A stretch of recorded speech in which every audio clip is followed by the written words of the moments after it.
Back here with Brandon Wilson after a 66-63 win for OCU over Panhandle State. And Brandon, what went well for you today? Leading scorer, 16 points. I was really just trying to attack the rim first, try to put pressure on the paint so that when they collapse, we're able to. But a lot of times they didn't collapse, so I think me going one-on-one, and I'm stronger than a lot of people that is going to guard me, so I can get to the rim and finish at will. Yeah, you had a couple of times where it looked like your eyes got pretty big on those drives. Tried to finish with big dunks, drew fouls instead. But tell us about your mentality attacking the rim. My mentality, a lot of times in my collegiate career, I've been penalized for being bigger than some guards. So when I go to the rim, I really have to explode and play with explosiveness in order to draw contact. But I know at the very least if I play explosive, then I have a chance to finish. You had the big three at the end of the game, too. Put you guys up 5 at that point. What did you see on that play, and what got you so open on that play? I think the couple plays before I had attacked a little bit, so I was able to kind of get in the rhythm a little bit. And YG, he attacked, and they collapsed on him because he's a threat going downhill, and I caught the ball wide open. That's pretty much a warm-up practice shot. That's something we work on in warm-ups, same side kick. They got a lot of length, this Panhandle State team does. I imagine there was a lot of things about today's game that were a little bit frustrating. How did you get over that?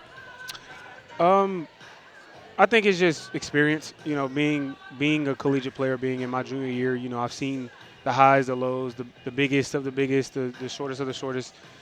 Some of the best guards I've ever played against, at the collegiate level. So it's just kind of an adjustment. You just got to kind of see what kind of style of play they play basketball. And once you're able to gauge in the first couple minutes what kind of style of play they have, then you're able to attack that. What's your early impression on the Sooner Athletic Conference now that you're a few games into it?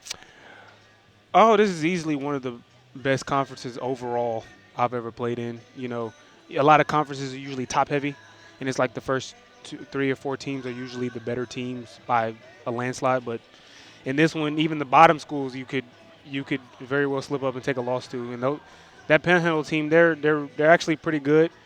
They pushed Wayland to the brink. They pushed us to the brink now. They blew UNT Dallas out, who we were down to by 20 at one point. So they're definitely a threat. The record doesn't really speak of how good the teams are in this conference.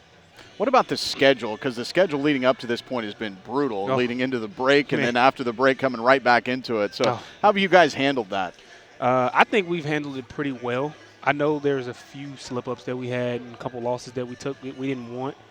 But I think for us to have so many games in a row without much break in between or much practice in between for recovery and all of that stuff and having to be on the road for some of those games, I think we definitely handled the storm well. I think we could have handled it better, but, it's no going back now. So.